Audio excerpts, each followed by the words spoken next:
autónoma de los servicios humanos, que se ocupa de la comunicación humana, sus desórdenes y sus variaciones, pero que eso puede, en términos de un aislamiento o una cuarentena, verse afectada la comunicación por muchos motivos.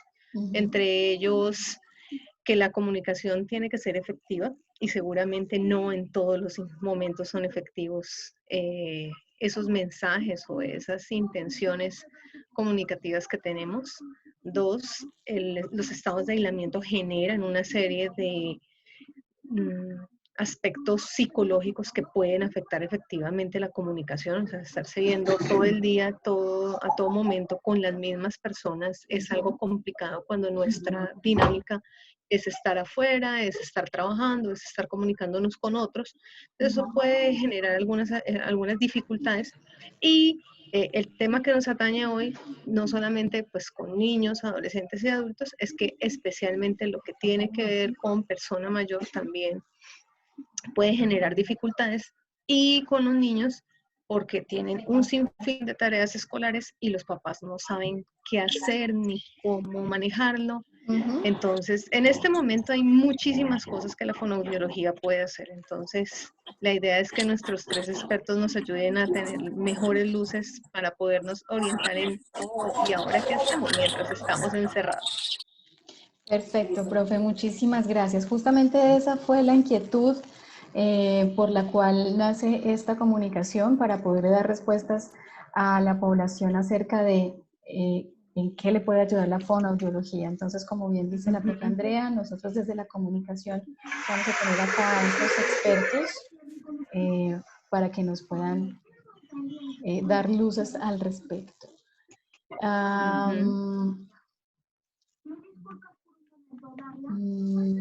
Creo que entonces voy a buscar acá entre el listado de participantes, ya la veo.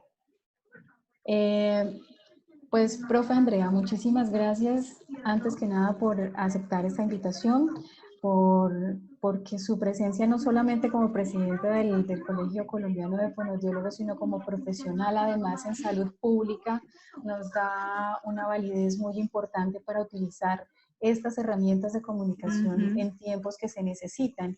Entonces es la comunicación, la salud pública, la fonoaudiología, todos estamos interconectados y es muy importante hablar desde eso, o sea, cómo nosotros damos el salto a la salud pública utilizando las redes de la comunicación social. Entonces, profe, muchísimas gracias.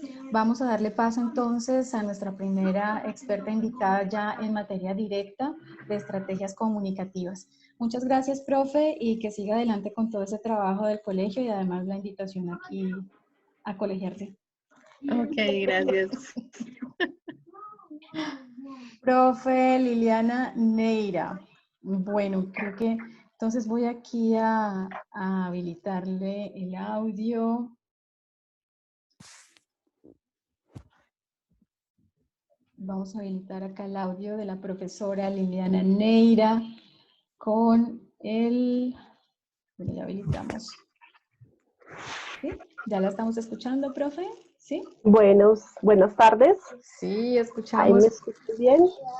Profesora, qué alegría verla, bienvenida, muchas gracias por acudir a este llamado, qué honor y qué orgullo tenerla. Para quienes la conocen, pues bueno, saben perfectamente que la profesora Liliana Neira es una autoridad en materia de comunicación, audiología, lingüística, pero para quienes no la conocen, es una persona que tiene un valor muy importante no solamente desde su experticia clínica, sino en la investigación, porque muchas de las cosas que nosotros como fonoaudiólogos en formación vamos aprendiendo han venido de la mano de ella, de sus inquietudes de investigación, y le hace un aporte muy grande a la profesión, siempre pensando en la población. Así que, profesora Liliana, qué honor tenerla. Y además expresidente del Colegio Colombiano de Fonoaudiólogos, o sea, estamos aquí con los rockstars de la fonoaudiología. Qué alegría tenerla, profe, bienvenida. Catalina, muchísimas gracias por tu invitación. Es un honor para mí estar en este espacio compartiendo con ustedes este tema y estas inquietudes que yo creo que en estos momentos nos llaman la atención y nos aquejan más que de costumbre. Claro, profe. Entonces vamos a entrar en materia.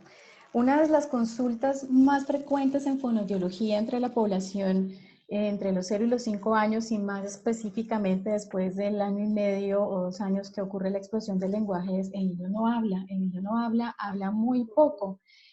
Y en este momento que estamos todos con esta cantidad y calidad de tiempo obligada con los padres y cuidadores, ¿qué consejos y qué herramientas les podemos dar a estos papás para que puedan estimular el lenguaje de sus bebés, de esos niños, cómo se dan esos pasos de la comunicación de los 0 a los 5 años? Bueno, pues yo pienso que lo más importante tener en cuenta en este momento en que estamos, digamos, en familia y tenemos la oportunidad de compartir, es que el desarrollo del lenguaje, si bien como tú lo has dicho, hay un momento de explosión donde lo vemos con más fuerza y es que vemos que los niños comienzan a decir palabras y comienzan a aprender muchas palabras hacia el año, año y medio, no inicia ahí. El proceso de desarrollo arranca desde el día 0 de nacimiento. Entonces, en este momento, el niño empieza a estar expuesto al lenguaje, al habla, a los sonidos de su familia, de su ambiente, y ahí empieza a captar y a aprender todo lo que está escuchando a su alrededor. Entonces, digamos que el desarrollo del lenguaje comienza primero por un desarrollo auditivo, por un desarrollo de las habilidades auditivas, y con este desarrollo de habilidades auditivas empieza a darse el soporte, el sustento para que se genere el desarrollo del lenguaje en los niños. Lo más sencillo es que los niños aprenden a hablar escuchando a sus familias, escuchando a sus padres cuando son incluidos dentro de una conversación y cuando están empezando, se les da la voz para que ellos también empiecen a participar. Desde muy temprano el adulto debe empezar a hablarle con diferentes sonidos, a hablarle no cambiando las palabras, no poniendo nombres extraños a los objetos, sino con las palabras con las que tradicionalmente hablamos. Hay un habla especial que se ha descrito lingüísticamente, que es el habla maternal o el habla que usan los cuidadores o los padres de familia hacia los bebés más pequeños, antes del año, incluso hasta los 2 años. Y esta habla es un habla donde el adulto de manera inconsciente habla más despacio, hace oraciones más sencillas, nombra los objetos, le da información sobre los objetos que cuando uno está hablando con un adulto, pues uno normalmente no hace. Yo no saco Claro. el pocillo y digo, ay, mira, te voy a servir tu almuerzo en el pocillo rojo, no le digo eso a una persona adulta, pero con los niños eso sí lo hace el adulto y eso es supremamente importante, porque eso es lo que le genera al niño la capacidad de aprender nuevo vocabulario, así no lo repita todavía, así todavía no lo puede expresar.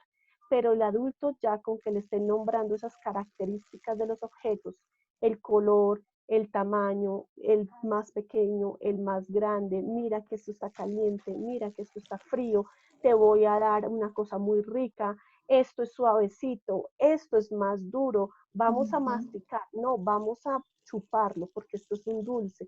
Entonces, todas esas características que el adulto acostumbra y empieza a usar cuando habla de los objetos en la vida cotidiana se vuelven el insumo para que el niño empiece a adquirir vocabulario. Lo otro es importante que estas palabras sean dichas de manera clara, es decir, no decir las palabras a medias, no omitirle sonidos, no cambiarle el nombre a los objetos, sino llamar los objetos por su nombre, porque ese es el vocabulario que el niño está adquiriendo. Y si yo le digo que esto no se llama casa, sino cachita, inmediatamente el niño va a aprender ese sonido y va a decir, ah, bueno, esta es la palabra y así es como se llama y así es como yo la puedo usar. Tal vez a los adultos nos parece muy bonito cuando los niños empiezan a intentar hablar hacia el año, año y medio, y empiezan a cambiar sonidos. Entonces falta un niño que no dice casa, sino kasha. Eso nos parece curioso, nos parece bonito, pero realmente si nosotros continuamos usando esa palabra y reforzando esa palabra y decir, sí, ahora todos en la familia le vamos a decir kasha a la casa. Entonces, Sí. eso es lo que el niño va a adquirir que esa palabra tiene ese sonido y que así está bien decirla.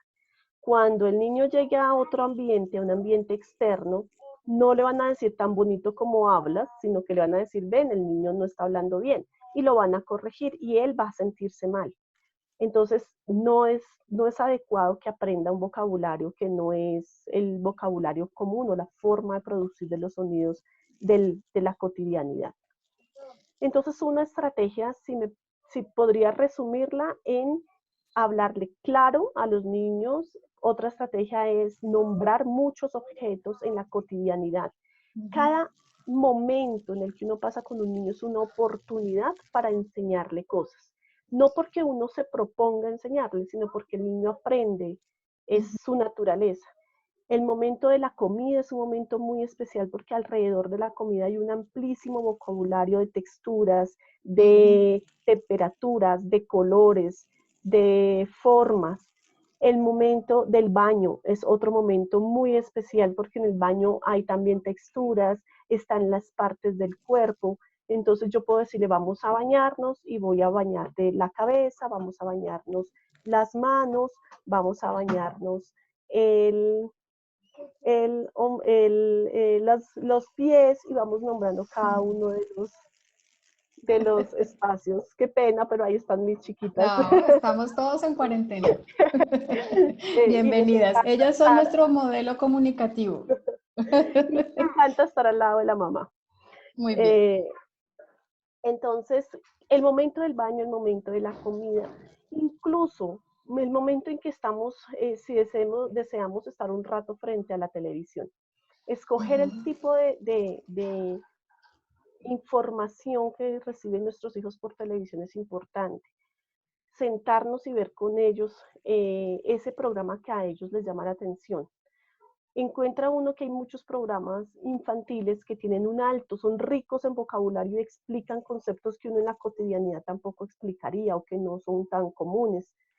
Pero hay otros espacios donde definitivamente sí usan vocabulario que es complejo para los niños y que lo pueden malinterpretar. Entonces es importante que el adulto esté allí y aclare el vocabulario que se está usando, dé más información o seleccione qué tipo de información que se presenta en televisión realmente sí le está aportando al niño y qué no le está aportando, qué programa de pronto está usando un vocabulario que ya corresponde a una edad más de adulto, más grande, que no es un vocabulario que nos interese enseñarle a los niños.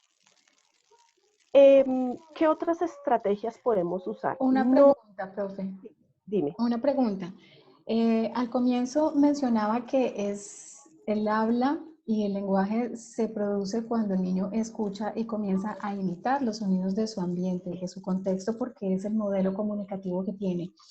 Y a este respecto, es muy importante darles a los papás en este momento que tienen, como lo decía yo en un comienzo, mayor cantidad de tiempo, que esa cantidad se vuelva de calidad para que aprendan a ser muy observadores de procesos que ocurren con sus hijos. Entonces, ¿qué consejos les podemos dar para que ellos estén muy pendientes de ver si realmente están escuchando como se debe, para que de pronto haya una detección temprana de alguna posible falla auditiva que pueda estar repercutiendo en una baja producción del lenguaje? ¿Cuáles son esos signos o síntomas o qué recomendaciones les podemos dar sobre qué edades para detectar esto, profe?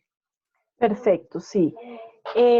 Desde que el bebé nace, el bebé es capaz de responder a la presencia de sonido, pero al nacimiento responde a sonidos muy altos.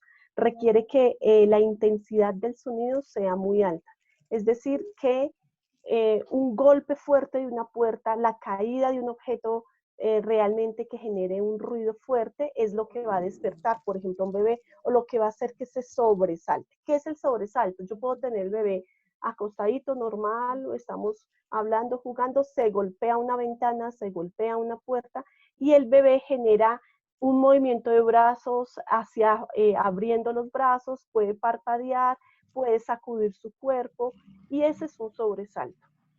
Si el bebé entre los 0 y los 6 meses genera el sobresalto con un sonido fuerte, sabemos que vamos bien en desarrollo auditivo.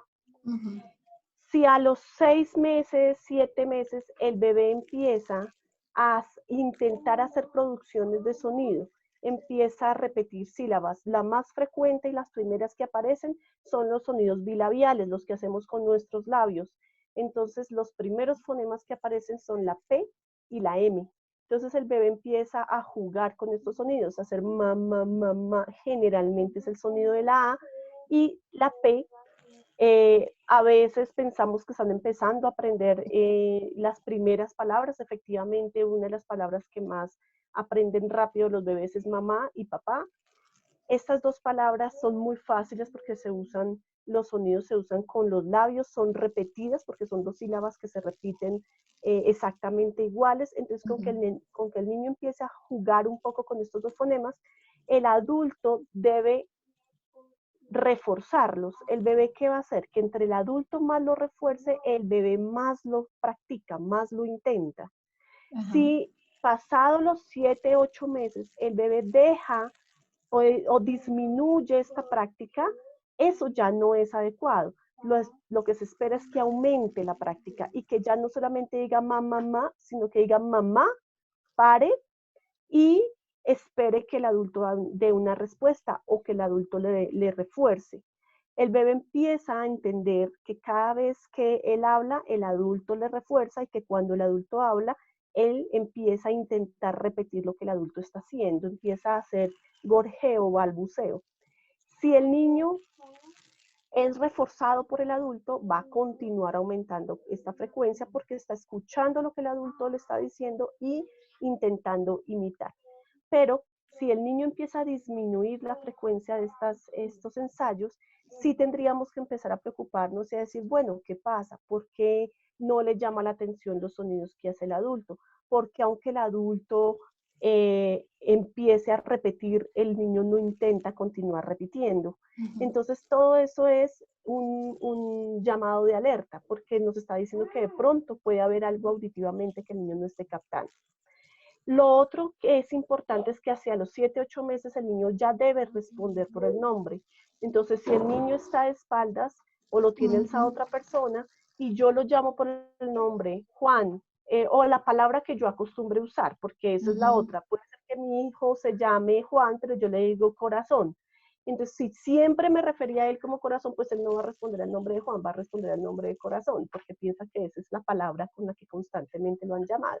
Entonces, si a los 7, 8 meses está de espaldas o está con otra persona y lo llamo por su nombre o usa la palabra con la que comúnmente lo llamo, el niño ya es capaz de voltear y mirar y buscar quién lo está llamando. Ese es un signo súper importante del desarrollo auditivo que me indica que sí está escuchando bien. Y por supuesto, si el niño empieza a adquirir palabras, vocabulario, a combinar ya hacia el año y medio, 2 años, que empiezan a combinar dos palabras, entonces mamá tete, mamá media, puede que no diga bien zapato, pero puede decir papapo. Si el niño ya empieza a combinar estas dos palabras, vamos bien en el desarrollo del lenguaje si tiene entre el año y medio y los 2 años. Si se nos completa el tiempo del año y medio y los 2 años y el niño solamente hace eso ya es un signo de alarma. Los niños tienen que ya adquirir palabras completas y tienen que empezar a combinar al menos 2 palabras. ¿Qué ocurre en el caso de los niños que son hijos únicos, por ejemplo, o que están bajo el cuidado de una persona mayor? En este caso puede ser la abuelita, una persona que no tiene la cantidad de energía y fuerza vital necesaria para darle el tiempo con juego y juego a un niño pequeño, sino que lo deja sentado todo el día frente al televisor y el televisor hace lo suyo, o sea, lo tiene ahí distraído, pero no se está estimulando. ¿Qué recomendaciones podemos dar en este momento frente a ese tema? Porque los papás no están con los niños por razones de trabajo y los tienen allí con cuidador. Entonces, cuando toda esta cuarentena pase y volvamos todos como a la vida normal, ¿qué recomendaciones les podríamos dar para que pueda pueda seguir adelante esa estimulación del lenguaje? O sea, ¿qué pueden hacer en este momento y qué pueden hacer después cuando todo retome la normalidad? Pues digamos que en todas circunstancias, en este momento, digamos que es más frecuente que estemos en familia, pero en la mayoría de las épocas es frecuente que haya cuidadores, cuidadores que no son los padres, no porque seamos los padres somos más expertos, yo diría que a veces los abuelitos son más expertos en cómo estimular a los niños, en el sentido de que si bien los juegos pueden no ser físicos, es decir, correr, saltar, moverse, porque pues el adulto mayor no va a tener la energía para hacerla, o el cuidador tiene otras actividades para hacer, hay actividades de la vida cotidiana que podemos utilizar. ¿Qué es importante? Sí, que digamos, no sentemos al niño 8 o 9 horas frente a un televisor. Ahora es más frecuente que lo sentemos frente a una tablet o con un celular para distraerlo. Sino que pongamos objetos, por decir algo. Si yo estoy cocinando, pues obviamente yo no voy a meter al niño en la cocina porque es peligroso, pero sí puedo ponerle objetos como las arvejas para que las esgrane. Y puedo irle diciendo, mira, tú vas a esgranar las arvejas, obviamente me toca estar ojeándolo, pero Que puedes no se esgranar las arvejas, vaya a pasar una por allá y a se pasar atore. una o a meterse las arvejas en donde no debe. En la oreja, la nariz. Exactamente. Puedo ponerle objetos, digamos, de la cocina. Entonces, con una cuchara pásame estos pepitas o estos pedacitos de zanahoria, me las vas a pasar de este tarro a este tarro. O ponerle, por ejemplo, las abuelitas saben mucho de eso y eso lo utilizaban mucho antiguamente. Que cogían y revolvían arvejas, zanahorias, pedacitos de habichuela, listo, ahora tú vas a separarlos. Coja y sepárenlo en 3 tarros. Y entonces fíjate que son diferentes, mira que este es largo, mira que este es de un color diferente, mira que este es redondo.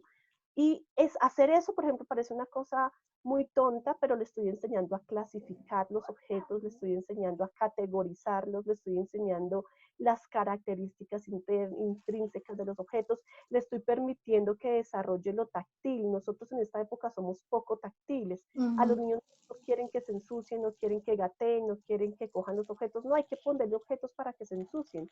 Hay que póngale crema de leche y que se unte las manos de la crema de leche y que se unte la cara. Eso es importante porque está aprendiendo las texturas, está aprendiendo también con la sensación, ponerle diferentes sabores. Hay objetos que no son, las mismas frutas que no son peligrosas para los niños. Por ejemplo, el banano tiene una textura muy interesante para que lo amasen.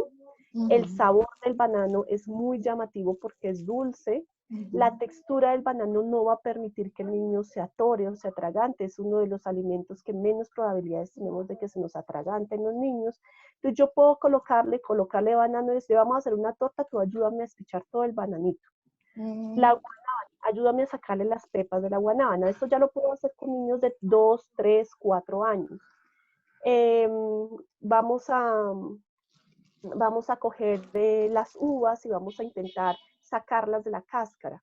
Entonces, todas estas actividades me van a permitir estimular conceptos, ideas, clasificaciones de cualquier... Contarlas, o sea... En la cotidianidad. Contarlas, ¿no? Entonces, una uva, contarlas, 2 uvas, 3. exactamente. Y decirle, mira, esto es una uva y esto puede ser, por ejemplo, otro objeto redondo que sea una ciruela. Mira las que son diferentes, mira, la ciruela es más dura, la uva es más blandita. A los niños, no sé, me parece, en mi caso me ha pasado, les parece muy curioso el huevo, porque uno siempre está pendiente de que los huevos se le rompen y que se untan. Pues a veces dejar que el niño coja un huevo y lo rompa, tenga el ejercicio de sentir qué es la cáscara, qué rompe la cáscara y cómo es la textura por dentro. A uno de adulto le puede parecer una cosa fastidiosa ver a un niño untado de huevo, pero para el niño eso es un aprendizaje. Es saber que la textura es distinta, que la parte de afuera es dura, que la parte de adentro es babosa. Toda esa información es supremamente importante. Los niños hay formas de distraerlos que no necesariamente es estar frente a un computador y es con, por ejemplo, los objetos de la casa o los juguetes que tengan en la casa. Por ejemplo, si tienen muñecas, estamos hablando de niñas, si tienen la ropa, mirar los tipos de ropa, el tamaño, póngale este vestido a este bebé, quíteselo y póngaselo al otro, a ver si le sirve, a ver si el tamaño es igual, si le servirá o no le servirá, cabe o no cabe, el tamaño, las formas, todo esto le va generando aprendizajes al niño sobre la cotidianidad. Y hay una cosa que a los niños les parece muy interesante y es que si el adulto se sienta a leer, el niño inmediatamente por curiosidad se va a sentar a leer. Entonces, mostrarle los tamaños, comparar los objetos, decirle, mira, estos son objetos que tienen un uso específico. Si el adulto se sienta a hacer una lista de mercado de lo que va a comprar, dejar que el niño coja otra hoja, coja otro lápiz y venga, vamos a hacer la lista de mercado. Entonces, yo voy anotando y usted también vaya anotando allá con sus rayones. No importa lo que escriba, no importa cómo escriba, es una actividad que vamos a hacer juntos. La vamos a hacer de manera simultánea. No decirle al niño, tú como no hablas bien, no vayas, no puedes ir a pedir. Sino que si vamos a la tienda, bueno, en este momento no podemos ir a la tienda juntos, pero más adelante, si vamos a ir a la tienda juntos, dele la oportunidad al niño para que él pida qué es lo que van a comprar. ¿Quieres unas galletas? Pide. Di, por favor, dame unas galletas. Y hacerle el modelamiento de cómo se debe expresar y cómo lo debe decir. Esto es muy útil entre los 4 y los 5 años, que ellos aprendan a relacionarse y aprendan a expresar lo que ellos desean, lo que ellos piensan, que no sea siempre el adulto el que hable por ellos. Ok, muy importante eso, profe. Bueno, quisiéramos saber si alguna de las personas que está conectada tiene algún tipo de pregunta, de dónde se siguen conectando con nosotros, si están viendo, escuchando bien, tienen algún aporte, si hay compañeras fonoaudiólogas, colegas que quieran hacer algún aporte, que puedan hacerlo por el chat, pueden ustedes levantar la mano, formularle alguna pregunta a la profesora Liliana Neira, porque bueno, ya vamos a ir cerrando este capítulo de 0 a 5 años con la profesora Liliana. Muchísimas gracias porque estas recomendaciones han sido supremamente importantes y sobre todo fáciles de desarrollar en casa. Es decir, que no necesitamos de salir, de hacer cosas diferentes o difíciles, que estemos en casa a lo que cotidianamente tenemos a nuestro alrededor y que podemos utilizarlo como un gran momento de aprendizaje. ¿Tienen alguna pregunta antes de pasar al siguiente tema? No sé si tengan alguna inquietud. Bueno, por el momento creo que no, pero pues bueno, de todas maneras seguimos atentos a ver si durante el resto de transmisión de los temas que siguen les surge algún tipo de pregunta. Ustedes pueden dejarla en el chat, pueden formularla, que igual nosotros vamos a estar pendientes. Liliana Neira, fonoaudióloga, audióloga, especialista en lingüística, investigadora fonoaudióloga, con toda la experiencia como docente, como fonoaudióloga. De verdad que un honor tenerla acá, muy importantes esas recomendaciones. Muchísimas gracias y un saludo a las hijas que están en el modelo comunicativo. Sí, están aquí jugando al lado. Muy bien, por acá nos dice Esperanza Sierra, pintar es una actividad que enseña muchísimo. Doctora Catalina, bueno, doctora, no, fonoaudióloga, somos fonos. ¿El acento de las personas también lo aprenden desde pequeños? Tenemos aquí a la lingüista especialista. Sí. Claro que sí. Sí, creo que es lo primero que aprenden, porque lo más importante para un niño en los primeros 9, 12 meses de vida es la musicalidad. Y el acento va en la música. De hecho, los niños pueden, y lo hacen de una manera muy interesante, musicalizar. Entonces, el niño te puede decir, ¿ah? Y uno sabe que está preguntando, que además va con el acento de la familia. Entonces, si el niño está en un ambiente donde el acento y su familia es de la costa, o si es de Bogotá, o si es de Nariño, esa musicalidad es lo primero que copia. Eso es lo primero. Puede ser que las palabras y la articulación de los fonemas no esté correcto todavía, pero la musicalidad es perfecta. Ellos copian esa música y eso es lo primero que aprenden y lo que les va a permitir sentar las bases para el desarrollo después de sus fonemas. Entonces, sí, se aprende de primeritas y fíjate que hay también una cosa en el acento, si hablamos si estamos hablando del acento en términos de lo eh, realmente lo que deberíamos llamar la entonación y el reconocernos como parte de una región o de otra, los niños aprenden rápido el vocabulario propio de la casa. Ese es el primer vocabulario que aprenden. Entonces uno ve, por ejemplo, que, no sé, si en mi familia se usa la palabra molinillo, o si se usa la palabra monenillo, o si se usa la palabra molenillo, cualquiera de las formas, la que escuche en la casa es la que el niño va a copiar. Ya Y por después, eso cuando esté en la escuela, es que lo va a cambiar, de acuerdo a los compañeros como la oiga. iba para allá, porque justamente por eso es que uno identifica exactamente cuando hay palabras nuevas. Entonces, eso significa que el niño ya entró en contacto con otro contexto, con otras personas que tienen a su vez eh, otras palabras. Y entonces uno dice, esta es nueva, ¿usted con quién se juntó? ¿Qué pasó? ¿Por qué de quién? Porque eso también Sí, nos significa exactamente. y nos habla mucho del entorno comunicativo, porque finalmente es esa interacción, ¿no? O sea, se vuelven los patrones de comunicación de la persona, que es una esponjita que absorbe todo. Y también otra cosa, Exactamente. profe, de la mano de los acentos, entonces también viene la aparición o no de fonemas. Entonces, por Sí, ejemplo, nosotros no podemos decir que un niño de la costa no habla bien porque le falta la S al final con no, para respecto a un nada. niño del interior, porque el contexto geográfico sociocultural tiene esas características de habla. Exactamente, exactamente. Cada región tiene unas características en la forma en que produce ciertos fonemas y el niño lo va a captar y así lo va a pronunciar. El ejemplo que tú ponías, en la costa, la S tiene un rasgo de ser más aspirada, no es una S fricativa alveolar como lo hacemos en el interior, en todos los casos, porque tienen las dos S, las usan la aspirada y la fricativa. Pero, por ejemplo, en Bogotá, aquí no usamos la eye, no digo está lloviendo, no digo el caballo, sino que acá usamos la y para todo, entonces el caballo está lloviendo, es el cabello.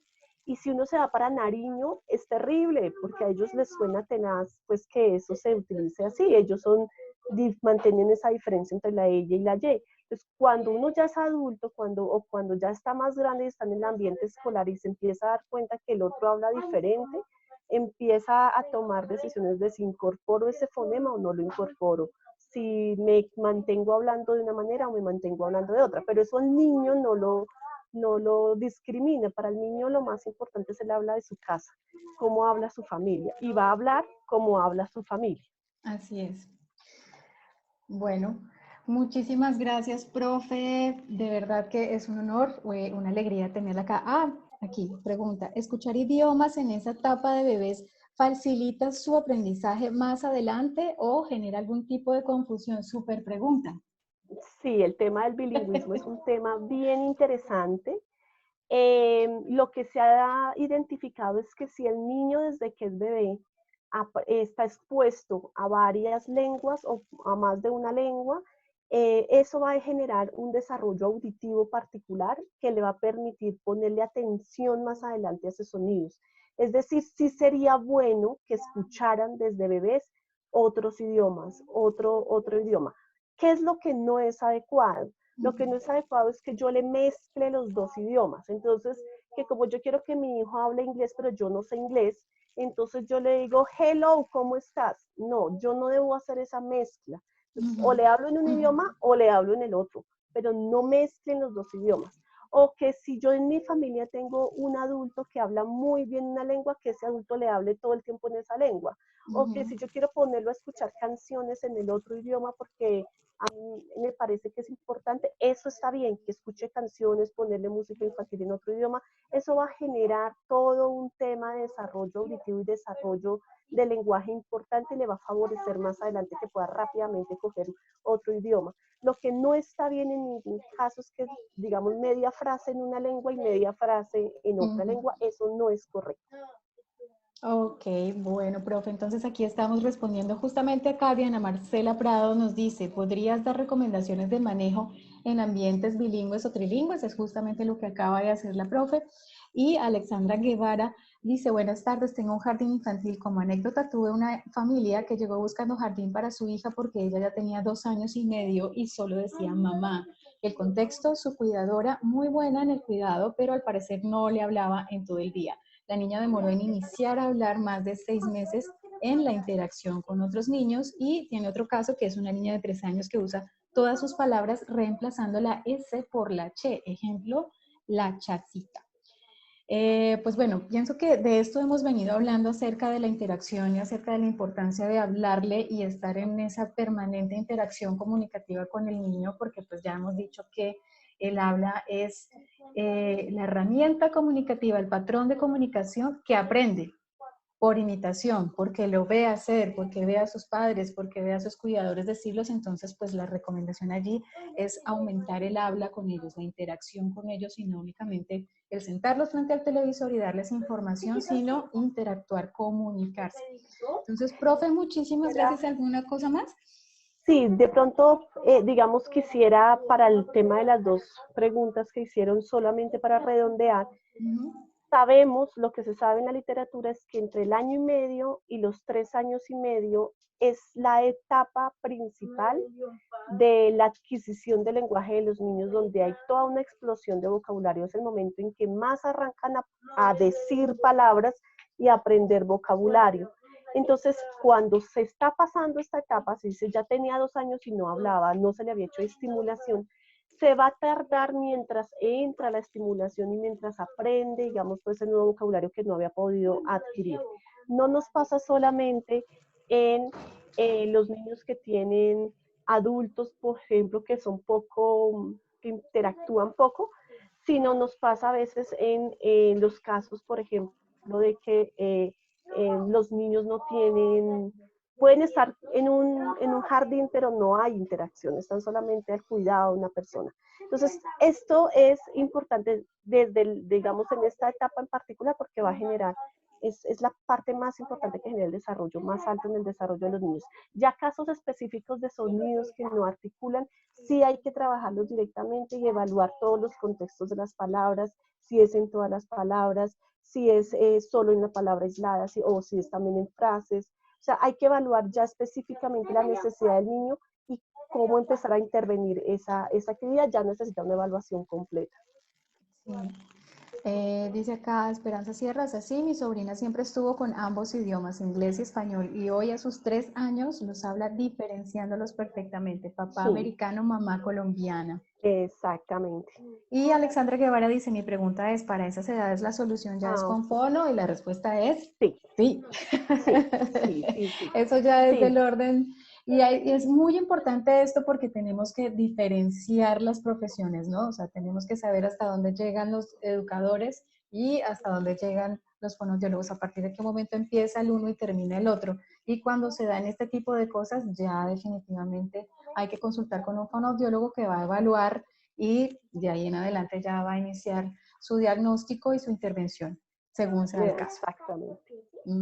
Profesora Liliana, muchísimas gracias. Con mucho gusto. Desde Apartado de Antioquia, gracias. Allá en Bogotá, les mandamos un poquito de calor y nos mandan un poquito de Un fresco. poquito, no, está haciendo mucho calor, te cuento. ¿Sí? Hoy Bueno. está haciendo calor. Bueno, profe, muchísimas gracias. Eh, Tenemos entonces aquí, ya cerramos el tema de los 0 a los 5 años. Profe, mil gracias. Si quiere ya puede apagar su cámara o permanecer allí. Entonces creo que ya eso. Ok, perfecto, profe. Muchísimas gracias. Entonces aquí le damos paso y cámara al siguiente tema, Video Spotlight. Y tenemos aquí el audio, profe Julián Espitia, desde Buenas tardes. Medellín. ¿Cómo están? Buenas tardes. Muy buenas tardes, profe, qué alegría verlo.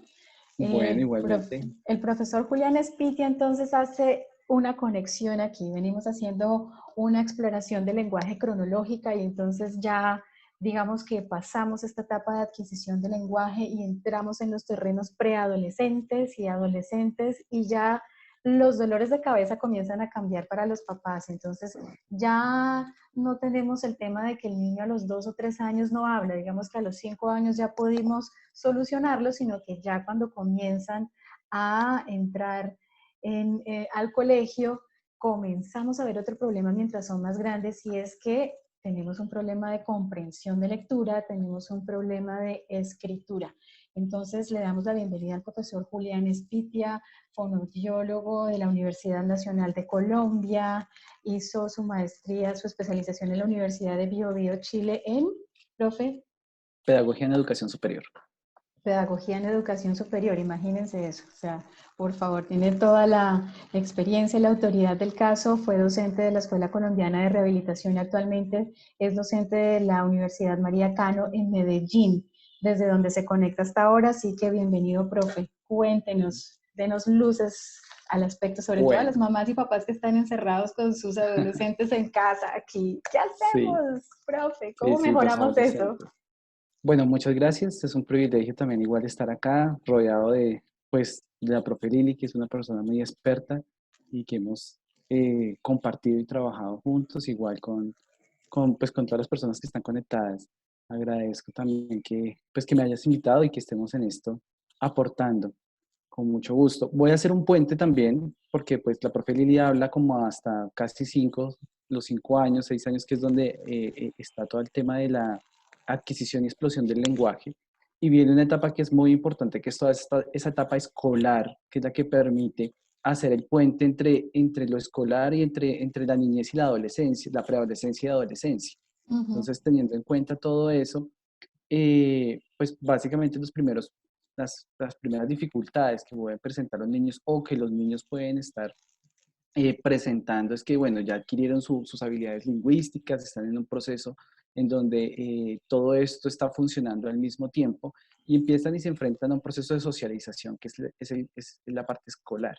Y es donde aprenden nuevo vocabulario, en donde se aprenden a tener nuevas relaciones sociales, empiezan a jugar otros procesos y otras habilidades y cambios considerables a nivel cognitivo, fisiológico, emocional y social, que es muy importante para todos estos chicos y que los que tenemos hijos estamos también viviendo en este momento que estamos pasando un periodo de cuarentena, entonces ellos se ponen más ansiosos, quieren hablar, quieren salir, que por qué no puedo salir, que por qué no puedo hablar con mis amigos, que por qué no puedo socializarme, y empieza también a aparecer uno empieza a mirar algunas cosas que son bastante complejas en el desarrollo de ellos. Bueno, importante, empieza un proceso de escolarización y ese proceso de escolarización toda la parte de lectura y escritura, ¿sí? Adquisición de la lectura, adquisición de los procesos de escritura y todo esto todo esto empieza a funcionar desde que el niño está bien estimulado en su primera etapa que habló la profe Lili. Teniendo en cuenta eso, yo pues tengo 6 habilidades específicas que son importantes en desarrollar en, en este proceso de adquisición de la lectura y de la comprensión lectora, que es una de las dificultades y de las cosas que más le reportan a uno de los papás cuando van a preguntarle a uno, pero es que mi hijo no lee bien, dicen que mi hijo que es lo que tiene problemas en la lectura, pero también tiene problemas en la escritura, ¿qué es lo que está pasando? Bueno, pues de estas 6 habilidades, lo primero es la codificación, que es una de las primeras habilidades que el niño debe adquirir. Esta codificación se adquiere a partir de todos los procesos de conciencia fonológica, de adquirir estas habilidades de estructuración de nuevas oraciones, ¿sí? Todos los procesos de fluidez también. La fluidez se va dando a medida que el niño se va enriqueciendo de nuevas conversaciones y estas conversaciones evidentemente van pasando en su entorno del hogar y en su entorno académico, en su entorno escolar, esta fluidez. La codificación, pues evidentemente, lo que les decía, es todas esas habilidades que el niño va adquiriendo en conciencia fonológica, ¿sí? Entonces el conteo de palabras, el reconocimiento de sonidos. ¿Qué puedo hacer yo? ¿Qué puedo hacer yo desde la casa como papá? Entonces yo puedo hacer estrategias de trabajar o de presentarle con qué sonido inicia la palabra tanto, ¿sí? que el niño empiece a identificar, o los jóvenes empiecen a identificar, porque encontramos jóvenes con algunos tipos de dificultades, también en conciencia fonológica, en identificar el sonido inicial de una palabra, o cuál es el sonido final de otra palabra. Estos juegos de palabras, los trabalenguas, canciones, todo esto hace parte del desarrollo, y que estén expuestos a todo el tema de los libros, ¿sí? Un niño estimulado desde temprana edad, expuesto a los libros, como decía la profe Lili, empieza a tener esa relación con el vocabulario, con cómo inician las palabras, las rimas, todos aquellos primeros sonidos que van apareciendo, ¿sí? Profe, una pregunta entonces a este respecto. Hoy en día, como nos vemos expuestos a todas las tecnologías, entonces hay la tendencia de reemplazar los libros por el celular, la tablet o el televisor. ¿Qué nos dice al respecto? ¿Por qué la importancia de estos medios que sean físicos? Sí, yo creo que pues es algo complejo que todos estamos viviendo. O sea, yo tengo hijos y también es el tema de que yo, por ejemplo, esta semana le decía a uno de mis hijos: ¿qué estás leyendo? Me dice, estoy leyendo un libro, pero este libro no me gusta, me quiero leer este otro, y lo estoy buscando por internet porque no lo he podido conseguir físico. Entonces, es más fácil para mí leerlo por el computador, o es más fácil para mí leerlo en el tablet. Entonces, es una dificultad, ¿sí? Es porque evidentemente estamos en un mundo que se está tecnologizando. O sea, mírenos a nosotros ahora, estamos usando la tecnología para poder llegar a otras personas y poder empezar a hacer uso de todo esto. Lo importante es estar acompañando el proceso. Yo creo que hay que estar ahí acompañando ese proceso en el cual, bueno, no tenemos un libro, pero entonces lo podemos conseguir electrónicamente, pero que yo esté acompañando el proceso de la Ese es lectura, el punto que esté entonces, o sea, haciendo que no se toda quede esa... allá solo porque No, entonces se puede distraer con otras cosas, con otras páginas, además, ¿por qué? Y aquí viene otro punto, los niños son multitasking, que llamamos ahora, ¿no? Están sí, haciendo muchas cosas al mismo tiempo, entonces está leyendo, pero también está escuchando música, pero también está chateando con los amigos, pero también está haciendo otra tarea, pero también está atendiendo varias cosas. ¿Cómo qué recomendaciones o cómo hacemos para centralizar la atención y lograr una mejor comprensión lectora a esa edad, cosa que es tan difícil por la característica de atención de los niños, de los adolescentes? sí, o sea, evidentemente el niño no aprende solo. O sea, desde que el niño nace siempre tiene que tener un acompañamiento de los papás. Y a veces se tiene la mala concepción de que cuando el niño ya aprendió a caminar, el niño ya aprendió a hablar, entonces ya puede empezar a vivir solo. Entonces, tenemos que acompañar todos estos procesos, tenemos que ir acompañando cada uno de estos procesos de lectura, estos procesos de escritura, estar pendientes de qué están viendo, ¿sí? De qué se están impregnando. Yo tengo que estar, o sea, uno como papá está supervisando el proceso de qué están viendo, porque ahora, por ejemplo, en YouTube hay tutoriales para todo, pero hay también para ver YouTubers, y entonces está para ver, se sientan a ver los juegos y que le explican cada juego. O sea, yo he tenido que sentarme a mirar cada cosa de esas, Claro, en donde me para ver parece, o exactamente sea, qué yo están no lo haciendo, para entiendo saber. muchas veces, a veces no lo entiendo, pero igual estoy ahí mirando qué está pasando y de qué se están, porque eso es algo muy importante, porque ellos están aprendiendo nuevo vocabulario de otras personas. Son las motivaciones del entorno social que ellos están viviendo. Y uno tiene que empezar a conocer ese entorno social para poderlo supervisar y guiar por donde uno también quiere llevar a estos chicos. O sea, uno no puede dejarlos así como solos. Dentro de las habilidades que yo les estaba contando, pues está todo el tema de enriquecer el vocabulario.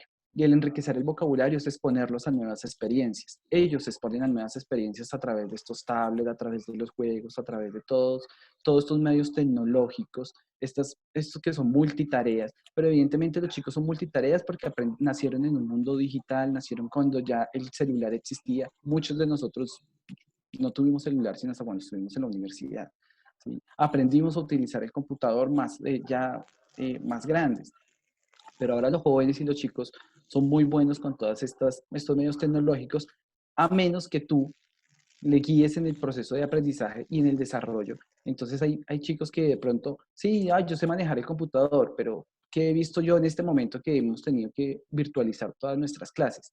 Hay chicos que igual les cuesta mucho acceder a los medios tecnológicos, porque saben manejar el celular para redes sociales, pero no saben manejar el computador, no saben manejar el computador, o saben manejar el computador para redes sociales, pero no saben para utilizarlo para el aprendizaje, ¿sí? Ujú, Y hay que hacer todo un proceso de enseñanza también del uso del computador, del uso de usar el computador para poder aprender, ¿sí? Que es lo que ujú, nosotros hemos tenido que aprender a usar, o sea, usar estas redes y usar todo este tipo de tecnologías para poder aprender y reaprender nuevas cosas.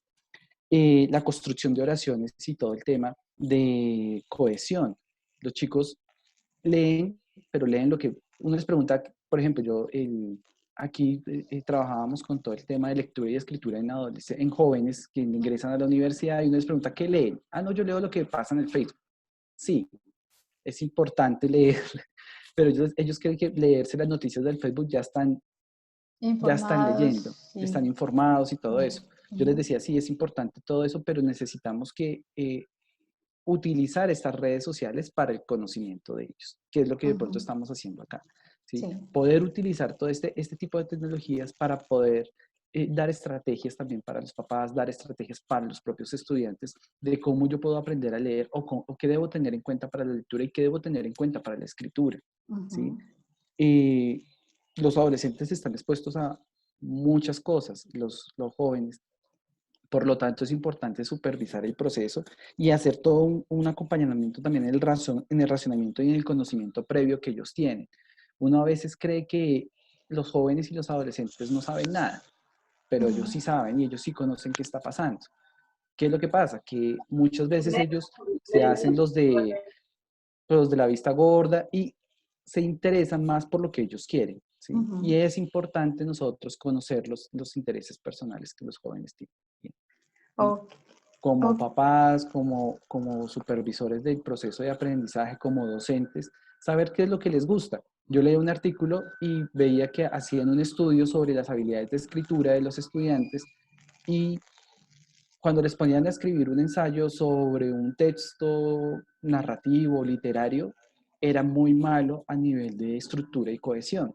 Pero Ujú, cuando ya hablamos, les dijeron, bueno, entonces hagamos un texto, un libro que se llama Chismógrafo, y entonces hablemos de toda la vida social de todos sus compañeros y eso, se explayaron y tuvieron buenas habilidades a nivel de cohesión, de coherencia del texto, tenían una linealidad, y era interesante para ellos y estaban entusiasmados haciendo ese tipo de lectura, ese tipo de escrituras.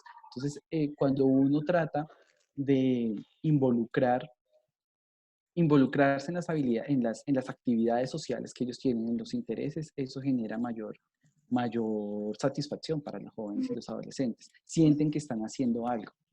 profe, o sea que, por ejemplo, una de las estrategias podría ser demostrarle a los mismos jóvenes que sí tienen capacidades para escribir y no que no, o sea, no comenzar por lo que no les gusta, sino mostrarles que sí pueden a raíz de un comienzo de una actividad que les guste para que ellos mismos se autoevalúen y mire, mire lo que puede hacer. Ahora eso trasládelo a los contenidos de conocimiento que tiene que desarrollar, porque de lo contrario, pues nos vamos a quedar solamente en esa área de confort y de ahí no vamos a salir.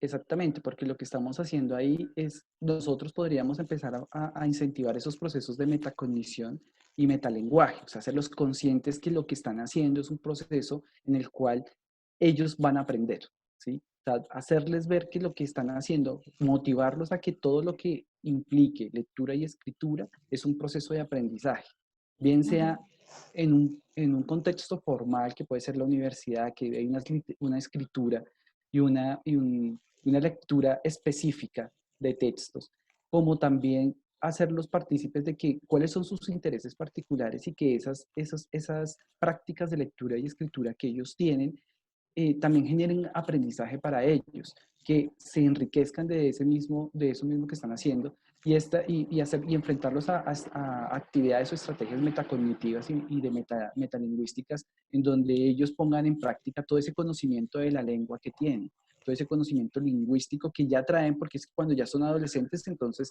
ellos ya hablan bien, algunos, unos son más tímidos, pero ya más por un tema de social. Entonces, para ellos es más importante, por ejemplo, verse bien, estar bien peinado, incluso antes que saber leer bien, ¿sí? Entonces, los intereses particulares de los adolescentes van cambiando a medida de que ellos van haciendo relaciones sociales. Y las relaciones sociales para un adolescente, para un joven que entra a la universidad, es muy importante. A veces es más importante que ellos se sientan bien y que se vean bien ante sus compañeros, incluso que aprenderse lo que están viendo en una clase. Entonces, Claro, claro, eso es, profe. involucrarlos en todo esto, uno como docente o como papá, impregnarse de que cuáles son sus intereses particulares e incentivar todo esto. Es muy difícil para un papá supervisar todo este proceso. Los adolescentes no tienden a contar las cosas. Ellos tienen más confianza con sus pares, ¿sí? Y incluso los estudiantes de universidad muchas veces no se acercan al docente. Ellos aprenden a decirle, oiga, no entendí lo que está pasando.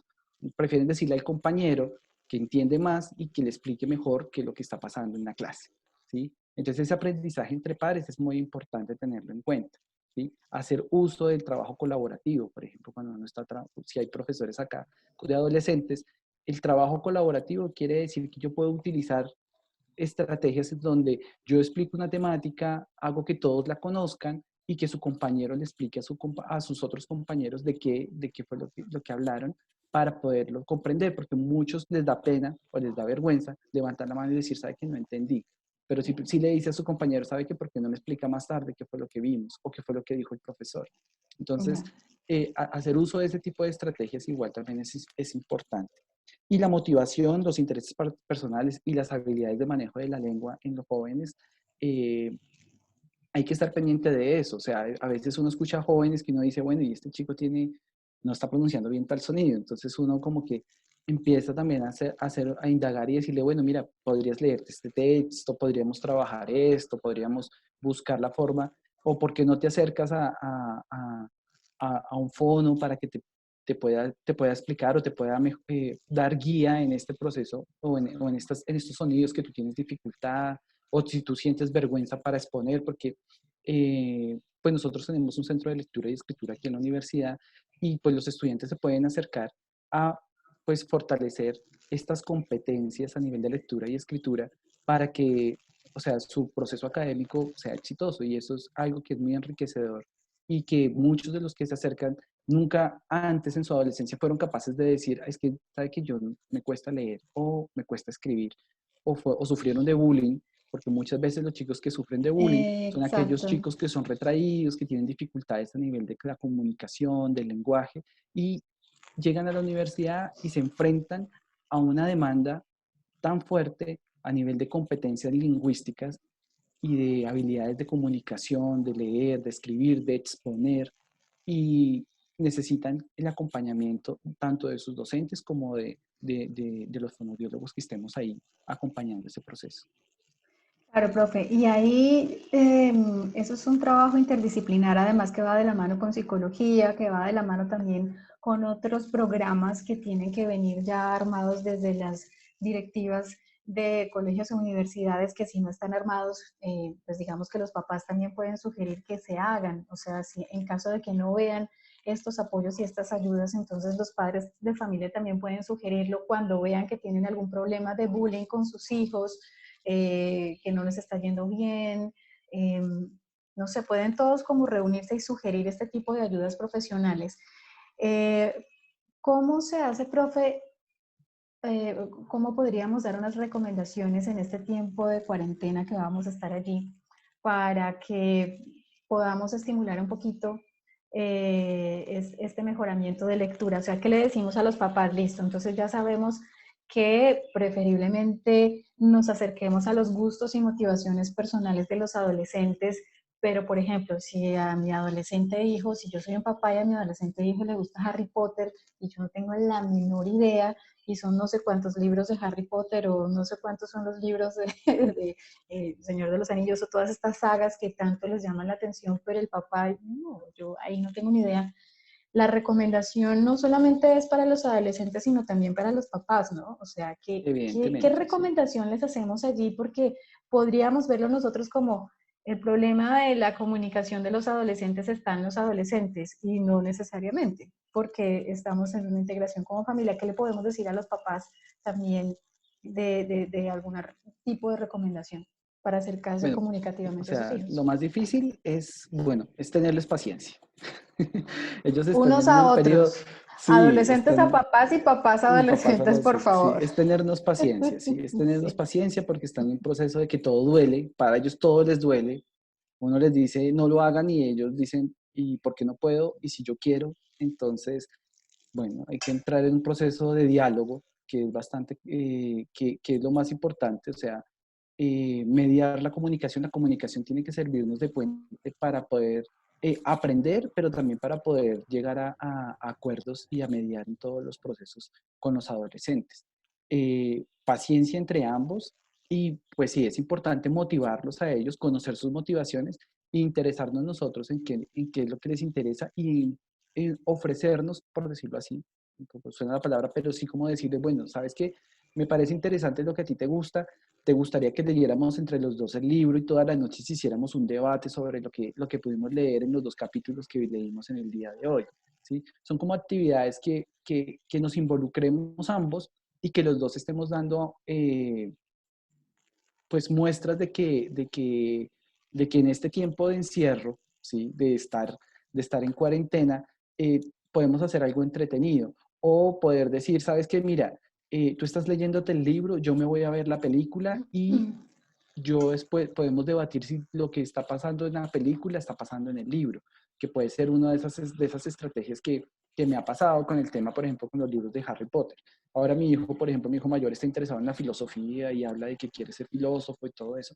Y me estaba diciendo de un libro, entonces yo estoy buscando un libro que él me dijo, porque el libro que está leyendo me dijo, no, es que ese libro no me gusta, pero me van a preguntar, me van a hacer un control de lectura de ese libro. Entonces dije, hagamos una cosa, tú te lees el libro que tienes que hacer de control de lectura, yo consigo el otro libro que a ti te gusta, lo empezamos a leer y lo empezamos a dialogar cada vez que nosotros podamos hablar y nos podamos encontrar, ¿sí? Ah, bueno, sí, me parece bien. Y eso, en esa dinámica estamos, ¿sí? Llegar Yo a busqué el esos libro, acuerdos. a llegar a esos acuerdos, ¿sí? Acuerdos. Hacer ese tipo de acompañamientos. O sea, yo pongo el ejemplo porque son cosas que yo tengo dos adolescentes en este momento, en los cuales tengo que estar pendiente de motivarlos para que estudien, de motivarlos que les guste, porque les digo, están en clases virtuales, entonces tienen las clases virtuales y me dicen, no, papá, qué pereza hacer la clase virtual. Y no, no, qué pereza, yo también soy profesor, entonces yo le digo, no, a mí no me gusta que tú digas que es que pereza, porque yo también estoy haciendo lo mismo. Entonces, lo mismo dirán mis estudiantes. Entonces, yo les digo, no, no hay que decirle qué pereza, hay que ponerle toda la motivación, pero entonces, si te gastas 2 horas mirando un video en YouTube de un juego, ¿por qué no puedes gastar 2 horas de tu tiempo para poder aprender algo y tu profesor te está enseñando algo que te va a servir para toda la vida? Entonces, Muy es como bien. hacerlos conscientes de que cada cosa que se hace es para mejorar tanto su comunicación y su aprendizaje. Y además que le va a servir como elemento y herramienta clave para el futuro éxito escolar como profesionales, porque en la universidad sí que van a necesitar esa comprensión de lectura, porque tiene uno que enfrentarse no solamente ya a lectura en su primera lengua, sino en inglés, ya esto se va complejizando y va siendo más profundo y tiene uno que aprender también a redactar, pero bueno, esos ya van a ser temas más adelante.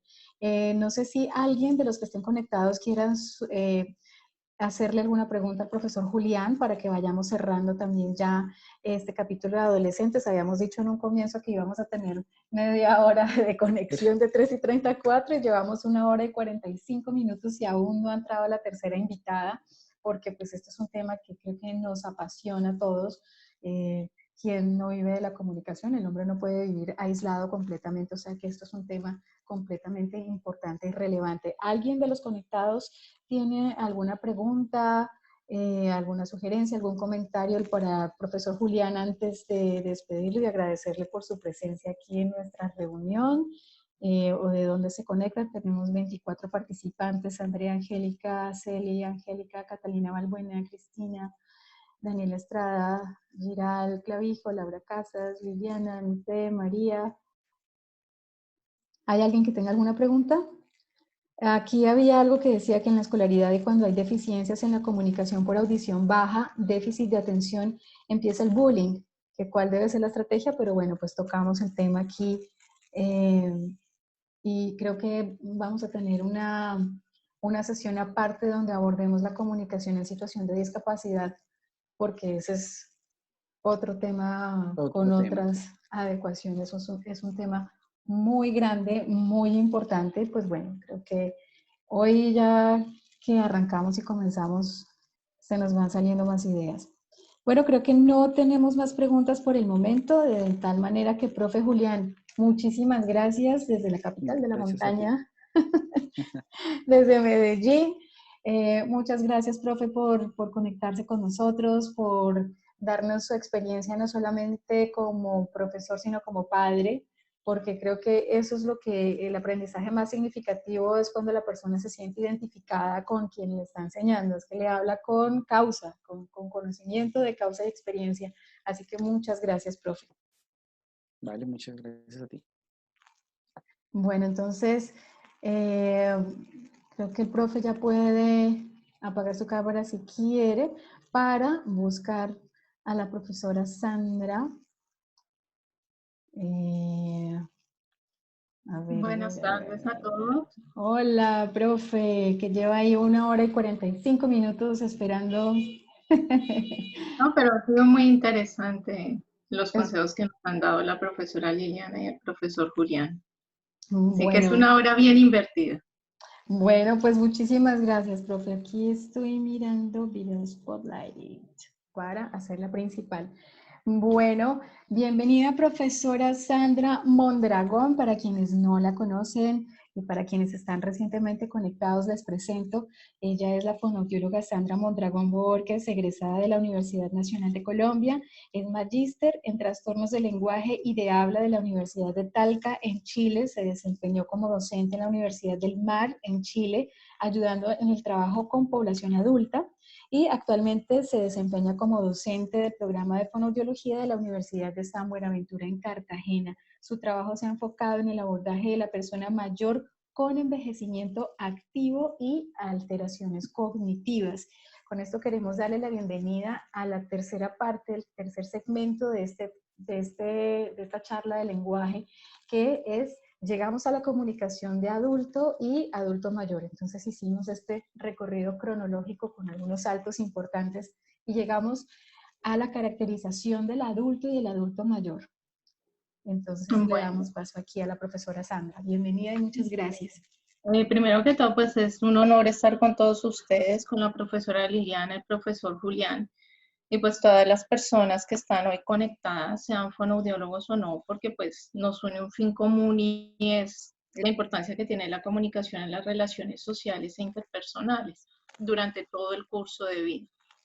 Bueno, en el caso de la persona mayor de 60 años, sí, que está en la etapa de vejez como tal, porque generalmente se confunde envejecimiento con vejez y son dos conceptos diferentes. El envejecimiento se da desde el momento en que la persona nace y empieza todo un proceso de estrés oxidativo que afecta a las células y es un proceso que se da a lo largo de la vida. La vejez se ha determinado esa etapa sobre los 60 años y involucra muchos cambios, cambios desde el aspecto biológico, desde el aspecto social, desde el aspecto físico y desde todo lo que es el procesamiento cognitivo. Algo que hay que tener en cuenta con los adultos, ahora en época de pandemia por el coronavirus, es no dejar perder todo lo que son las interacciones sociales para que ellos mantengan un envejecimiento activo, ¿sí? Entendiendo este envejecimiento activo como ese proceso que tenemos para aprovechar todas nuestras habilidades, ¿sí? Lingüísticas, sociales, para poder tener un bienestar físico, psicológico, y que esto se dé durante toda la etapa de la vida, bien sea durante la adultez o la etapa de vejez. Hay algo importante y es que los adultos deben manejar o mantener una independencia que les permita autonomía, porque hablamos de una persona que ha tenido un curso de vida bastante largo en el cual ha sido o ha aprendido a ser independiente y a manejarse autónomamente. Está capacitada para participar en muchos contextos de la vida y se ve que hay un cambio debido a que muchos de ellos ya llegan a esa etapa de jubilación, de pensión, donde cambian actividades, cambian costumbres, cambian rutinas, también mantenerlos con dignidad. Sí, es importante no asumir que el envejecimiento es patológico, que el proceso de envejecer es malo y que la etapa de la vejez conlleva a que la persona pierda su capacidad funcional o pierda valor como persona. Entonces eso es algo muy importante, también mantener el autocuidado durante toda la etapa de vida y que autorrealización, porque es que el adulto no deja de aprender a lo largo de todo su proceso de vida. Entonces son aspectos muy importantes que hay que tener en cuenta. Con los adultos hay que tener en cuenta también cómo cambia el procesamiento de información, ¿sí? En el caso de las personas mayores de 60 años, lo que vemos es que hay cambios en ese procesamiento de información cognitiva y lingüística. Puede deberse a varias características. Hay varias teorías que lo explican. Uno, el déficit inhibitorio, que es una función ejecutiva vital para todo proceso lingüístico. Está la de la capacidad de memoria de trabajo, memoria operativa, que también se relaciona con problemas en la fluidez léxica. En la adultez aparece un fenómeno que es llamado fenómeno de la punta de la lengua. ¿Qué quiere decir eso? Ese fenómeno lo experimentamos todos, que es cuando decimos lo tengo en la punta de la lengua, pero no logro acceder a la palabra, ¿sí? En la adultez, debido a esa teoría de déficit inhibitorio, se hace más visible que el adulto tiene más presente ese fenómeno, sin implicar algo patológico o algo malo, ¿sí? Algo que también se ve en los adultos es que hay cambios muy dependientes del contexto, ¿sí? Hay cambios porque hay otra teoría que habla de que el procesamiento de información se vuelve un poco más lento, que eso también conlleva que el adulto depende mucho del contexto y de sus vivencias para interpretar la información. Entonces son aspectos que hay que tener muy en cuenta a la hora de interactuar con un adulto. Lo primero es que hay que entender que es un adulto, no es un niño. No se debe manejar como si fuera un niño. Muy O importante eso. hacerle entender que sus habilidades lingüísticas o cognitivas no son suficientes para mantener su funcionalidad o su interacción. ¿Qué es lo que vemos? Que el adulto tiene muchos cambios en procesamiento de información, pero esos cambios no implican que su comunicación sea menos efectiva. Esos cambios no son similares en todos, no son uniformes, se ve muy mediado por el contexto, por el estilo de vida, por todo lo relacionado con la educación, ¿sí? Las diferentes experiencias a las que fue expuesto ese adulto. Entonces, en ese sentido, se hace muy necesario cuando interactuamos con un adulto, darle primero ese papel de persona, ¿sí? Porque sigue siendo una persona que tiene sentimientos. Por ejemplo, en esta época de pandemia, a mí me pareció muy terrible un comentario que hizo, si no estoy mal, un senador en Estados Unidos, o era un gobernador, de que los adultos mayores debían sacrificarse por los adultos jóvenes. O sea, si lo vemos desde ese punto de vista, en este momento se está quitando la característica de persona sujeta de derechos a un adulto mayor o una persona mayor que está de los 60 años y que también tiene unas características de vida y tiene mucho que aportar a la sociedad de una forma muy valiosa y que ha venido aportando, y la sociedad ahora está como está también por ellos, por todo ese proceso que se ha hecho. Entonces, cuando interactuamos con ellos, podemos, lo primero que debemos tener como estrategias o tener en cuenta es cómo está entrando la información a nivel sensorial. Hay pérdida auditiva, hay pérdida visual, requiere un apoyo, ¿sí? Cuando hablamos de un envejecimiento activo, aquí no estamos hablando de un adulto que tiene ya una alteración cognitiva o una alteración lingüística que lo está llevando a tener dificultades para procesar la información. Entonces, en ese sentido es muy importante tener en cuenta, pues, la influencia también de la plasticidad cerebral.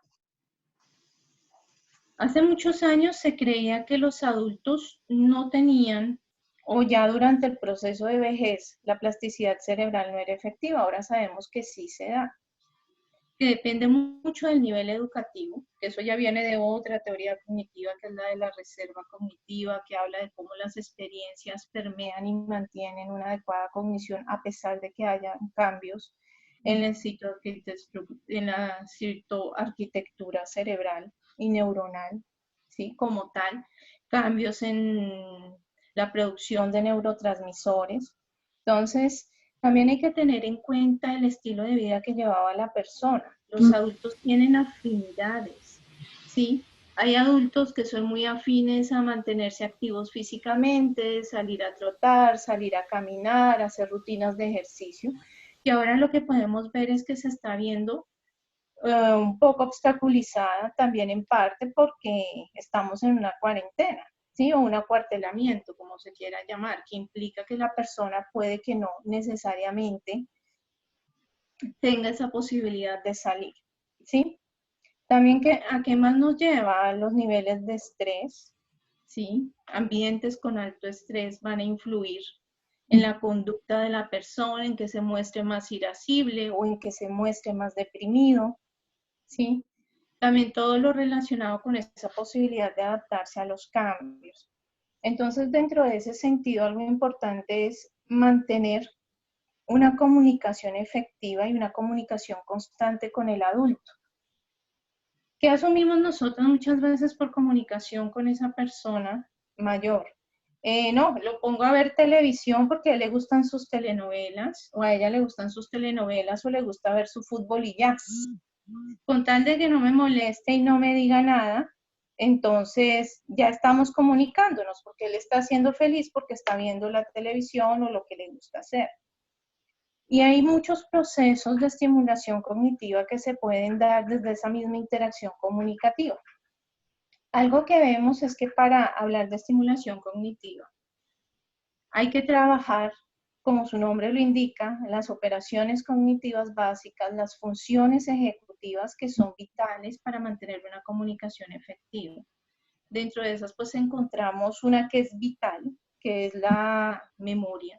La memoria me va a permitir a mí, si hablo de una memoria operativa o memoria de trabajo, retener información por pocos periodos de tiempo para cumplir una finalidad. Y es que nosotros vivimos en base a objetivos y metas que nos trazamos día a día, ¿sí? Para resolver tareas, para resolver situaciones de la vida, para mantener mi independencia como persona y mi autonomía en todo aquello que hago. Y pues la memoria además es uno de los principales indicadores de alteración cognitiva, ¿sí? Cuando una persona empieza con olvidos que ya van más allá de un olvido típico. Yo creo que a todos nos ha pasado que tenemos el lápiz o los que usamos lentes, tenemos los lentes en la cara y ¿dónde están mis lentes? ¿Dónde están mis lentes? Se vuelve uno loco buscándolos y resulta que ahí estaban. No, pero ya hablamos de olvidos mucho más graves como dejar el gas encendido, la estufa sin apagar, entre otras cosas. También es importante tener en cuenta pues que la percepción esté adecuada. ¿En qué sentido? En que si hay restricciones porque hay una presbiacusia, una presbicia, ese adulto cuente con esas medidas necesarias o con esos implementos que requiere para suplir esa dificultad. Algo que también es muy importante trabajar con los adultos es fomentar la interacción a través del discurso, ¿sí? Una buena estrategia para trabajar la memoria con el adulto es hacer tareas de rememoración, donde trabajamos esa memoria episódica, esa memoria a largo plazo, ¿sí?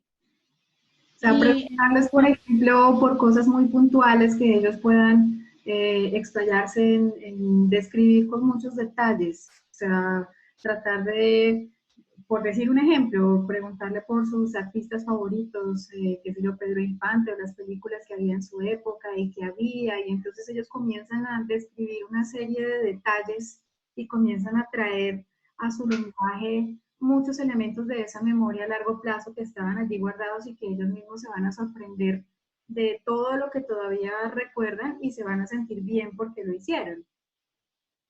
Sí, eso es muy importante, depende mucho del contexto y de qué le gusta a ese adulto. Exacto. Entonces yo venir a decir, bueno, a mí me gusta hablar de tal tema, hablemos de ese tema, sino también debe partir de una iniciativa del adulto, sí ser flexibles en esas interacciones, pero hay algo muy importante en lo que dices y es que la estimulación lingüística y comunicativa tú la puedes dar desde las mismas actividades de la vida diaria, ¿sí? Claro.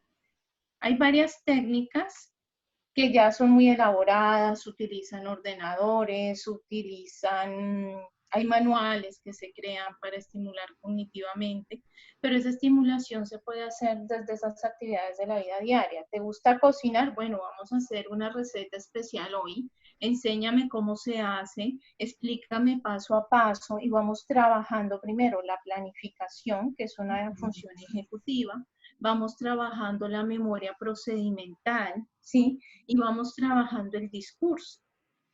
También vamos a ir trabajando todo lo que son habilidades pragmáticas dentro de la conversación. Entonces, si yo veo que el adulto, por ejemplo, porque es una característica del lenguaje en la persona mayor de 60 años, se me va por la tangente, como lo decimos, cambia la temática, ¿sí? Que puede ser explicado por el déficit inhibitorio a través de estas actividades, yo puedo volverlo a la temática. Ay, pero me estabas diciendo cómo es que se pica la cebolla, ¿se te olvidó? Cuéntame y vuelvo y lo contextualizo. Otra estrategia importante es de acuerdo a las afinidades. Por ejemplo, aquí en la costa, a las personas mayores de 60 años, hombres sobre todo, les gusta mucho jugar dominó, jugar ajedrez. En el interior, por lo menos en Boyacá, que es la zona de la que soy originaria, les gusta mucho sentarse a jugar parqués, jugar rana, jugar tejo, que son actividades muy nuestras. Entonces son actividades que se podrían hacer dentro del hogar. Pues obviamente no jugar tejo, pero sí jugar rana o buscar ese tipo de actividades que les gusta. Un juego que les permita mantenerse activos, mantener su atención centrada en actividades, cumplir metas a lograr. Hay adultos que son fanáticos a la música, a algunos les gusta la salsa, a otros les gustan las rancheras, otros son más de música de tipo popular, ¿sí? Incluso vemos adultos mayores de 60 años que son fanáticos del reggaetón, aunque nosotros no lo pensaríamos, yo por lo menos no soy tan fanática, pero vemos que se están dando esas situaciones. Aquí en Cartagena, que es la ciudad en la que estoy, vemos también personas mayores de 60 años muy fanáticos a la champeta, al vallenato. Entonces son situaciones, son temas que se pueden elegir. Lo principal es elegir temas que sean de interés para ese adulto, teniendo en cuenta su contexto, su cotidianidad. Hablar de qué hacía antes de pensionarse, si ya se ha pensionado, ¿sí? O si está desempeñando un oficio, hablar de esa rutina diaria que siguió haciendo ese oficio. Si en este momento está confinado en casa, bueno, vamos a sentarnos en la mañana y vamos a planear qué vamos a hacer hoy. Si hay que salir por alguna necesidad, si vamos a hacer las compras, qué se va a hacer en las compras, ayúdame a hacer el listado, qué se me estará olvidando. Lo importante es que ese adulto participe activamente en esa dinámica familiar, ¿sí? Que esa persona mayor de 60 años no se convierta en un mueble más dentro de la casa, ¿sí? Que es una dinámica que las nuevas generaciones traen y se usa mucho tanto con los niños, lo que es primera infancia, y personas mayores de 60 años. Entonces yo lo que no quiero es que me moleste, ¿sí? Esa es la concepción. O estoy muy recargado de trabajo y no tengo tiempo, entonces lo que voy a hacer es trabajar todo lo que pueda sin interactuar con otras personas. Entonces sí es importante en estos momentos tener rutinas claras, ¿sí? Que involucren esa comunicación con los diferentes actores de la familia, ¿sí? Bien sean los niños, bien sean los adultos, jóvenes, los adultos más maduros, los adolescentes. Y ahí ya entrar a trabajar también con las personas mayores de 60 años. Además que no todas las familias tienen la misma dinámica ni la misma distribución. Entonces eso también va a influir. Otra de las estrategias que se usa mucho es trabajar actividades que requieran un manejo visoespacial o visoconstruccional, ¿sí? Entonces vamos a jugar o vamos a aprender un nuevo juego mental que nos va a ayudar a desarrollar, a mantenernos activos, por ejemplo, jugar uno que está de moda, y otro tipo de juegos de mesa que permiten estimular toda esa capacidad y todo lo que es la flexibilidad mental. Y Si hay acercarnos una a ellos situación, también a las tecnologías que utilizan sus nietos o que utilizan los hijos. Entonces, enseñarles, venga, le enseño este juego o alguna cosa por el estilo, ¿no? O sea, como tratar de integrar esos dos extremos o todas las diferentes edades con sus intereses, cada uno con sus intereses y tratar de integrar por pedazos a lo largo del día, ¿no? O algo así. así es muy importante. Algo que también es interesante es que los adultos mayores de 60 años en este momento se están interesando, y la literatura lo demuestra, por las nuevas tecnologías, ¿sí? Sobre todo esos adultos que vienen de ambientes con un nivel alto de escolarización. Entonces sí es muy importante generar ese tipo de estrategias. Entonces, si mi hijo está mirando un video, el abuelo, el tío que tiene más de 60 años, puede sentarse con él, orientarlo, ¿sí? Desde su experiencia, mira, no veas eso porque es que es muy agresivo, es muy violento, cuéntame en qué consiste ese juego, cómo se juega, por qué te gusta jugarlo, ¿sí? Pueden apoyarlos en otro tipo de tareas ya alfabéticas también. Yo sé leer, vamos, te enseño a leer. Además, se ha visto que el adulto mayor de 60 años tiene una característica, y es que tiende a ser más paciente que el adulto más joven, que el adulto maduro o el adulto de 18 años. ¿Por qué? Porque ya ha vivido todo un proceso y un sinnúmero de experiencias que le da más madurez para afrontar ciertas situaciones. Bueno, profe, pues muchísimas gracias. Creo que nos ha dejado unas luces súper importantes, no solamente en recomendaciones, sino en caracterización de esta población tan importante, además muy estigmatizada por creer por creer que sus capacidades están por debajo de lo que realmente son, tanto cognitiva como motoramente. O sea, si uno les pide a ellos que hagan ciertas cosas, muy seguramente ellos son capaces de hacerlas, y esta es la recomendación más grande que le hacemos en este momento a la población que nos está viendo y que les vamos a dejar, y es que no subestimemos a la población adulto mayor y que por el contrario aprovechemos que los tenemos en casa para aprender de toda esa vida de conocimiento que tienen en la cabeza, o sea, toda la experiencia que tienen, porque donde estamos es gracias también al trabajo que durante muchos años ellos realizaron antes que nosotros existiéramos. Así que muchísimas gracias, profe Sandra, por su valiosísimo aporte desde Cartagena.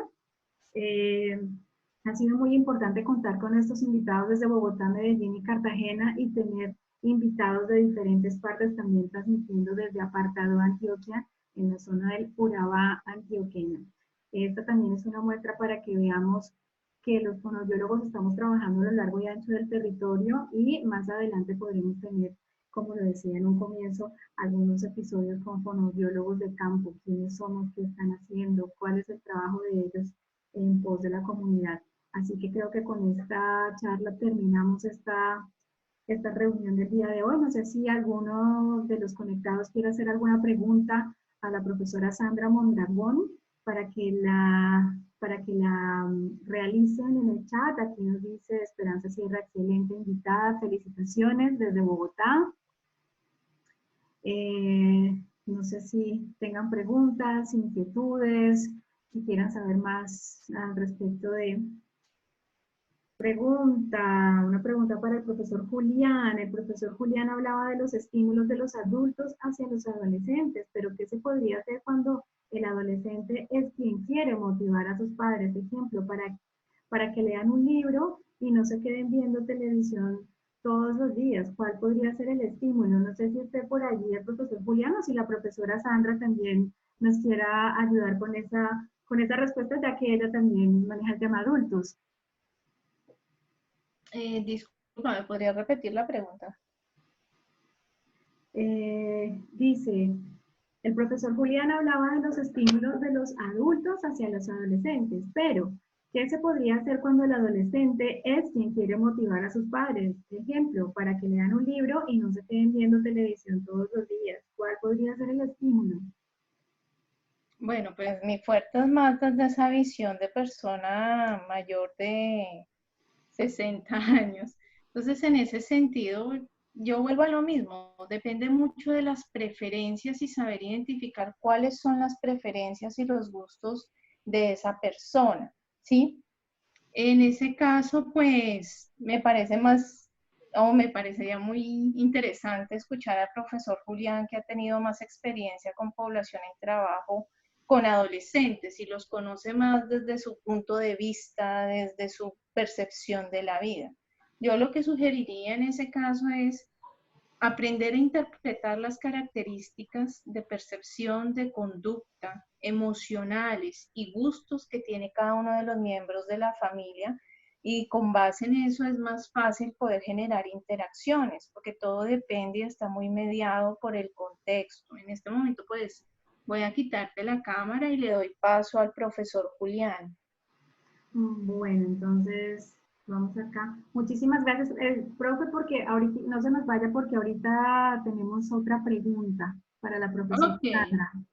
perfecto. Entonces tenemos aquí nuevamente al profesor Julián para que nos cuente. Y le repetimos entonces la pregunta. Profe, dice, el profesor Julián hablaba de los estímulos de los adultos hacia los adolescentes. Pero, ¿qué se podría hacer cuando el adolescente es quien quiere motivar a sus padres?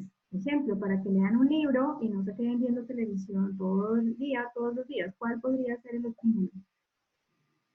Bueno, pues ya cuando el adolescente es quien tiene más motivación, o sea, quien está imprimiendo la motivación, pues lo importante sería que el adolescente le mostrara, pues ya que es quien quiere motivar a los adultos, mostrar los beneficios de poder compartir en familia, de poder compartir todos aquellos conocimientos, aprendizajes que le puede ofrecer la lectura compartida, porque es que como algo que me parece muy enriquecedor es lo que decía la profe Liliana, de que los momentos de comida, de alimentación, son los momentos en que uno comparte y dialoga y se comunica con otras personas. Entonces, poder motivar a los adultos, también a los adultos mayores, a la literatura, que pues muchos de ellos sí son muy, o sea, uno conoce muchas personas adultas que son mayores, que son muy buenos lectores, pero también sí he conocido personas que o sea, ya no quieren volver a leer, eso les interesa estar viendo televisión, todo eso. Es como brindarles los beneficios que se podrían adquirir a partir de eso. Yo creo que hay que ser muy claro con ellos porque lo que menos les gusta a los adultos mayores es que uno los trate como niños. Pero Pero, por sí, ejemplo, cuando hay padres jóvenes, porque pues hay muchos padres que parecen hermanos con sus hijos, ¿no? Entonces tuvieron los hijos muy jóvenes y pues sus hijos se van haciendo adultos muy rápido, los padres siguen siendo, digamos que no son adultos mayores todavía, pero siguen siendo adultos perfectamente activos y todo, y entonces como que da una sensación que el hijo ya alcanza al papá en esa misma etapa de madurez cognitiva. Entonces es cuando el hijo también quisiera como hacer partícipe al papá de leer más libros, de ser más proactivo, de pronto no tanto enfocado como al adulto mayor como tal.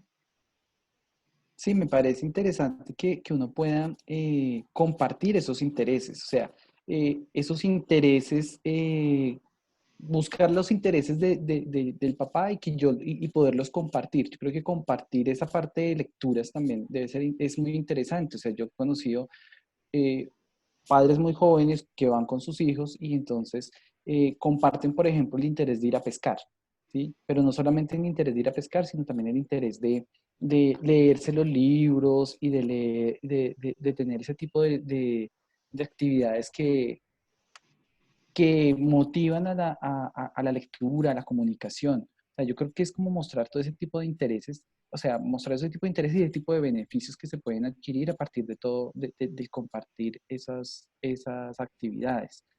Eh, Como decía el profe hace un momento exponiendo su propio caso, que bueno, que como compartir la lectura, entonces al contrario, en vez de que sea el papá el que le diga al hijo, Leemos entre Sí. los dos y discutimos en la noche, entonces el adolescente le puede decir al papá, mira, yo ya leí esto, entonces ahora lo lees tú y lo discutimos por la noche a ver qué te parece o algo así. O sea, como Algo así me parece a mí. O sea, yo creería que podría ser una estrategia. O sea, a mí no me ha pasado, pero pues por lo menos eh, cuando hablo con mi papá o veo con mi papá, algo que siempre, hay una actividad que tenemos es como decirnos, mira, me leí estos libros este año y me parecieron súper chéveres. Y como que ese es el interés particular que entre nosotros hay, o sea, un interés y que nosotros lo tenemos como cada vez que nos podemos ver, nos hablamos sobre los libros que leímos y sobre lo interesante que fueron o los más interesantes que nos parecieron. Y muchas veces nos compartimos los libros, o sea, deja, yo te traje este libro para que lo leyeras porque me pareció muy bueno y él me da un libro que le pareció muy bueno y yo lo leo. Es algo como bueno, una actividad que yo tengo con mi papá, por ejemplo. bueno, pues muchísimas gracias al profe por compartirnos esa herramienta. Acá tenemos una pregunta que no sé si la responde la profesora Sandra. Hay una que va para la profesora Sandra en específico, pero acá hay otra que dice, ¿qué actividades se pueden realizar cuando una persona tiene dificultades con memoria episódica a corto plazo, ya que su información es repetitiva?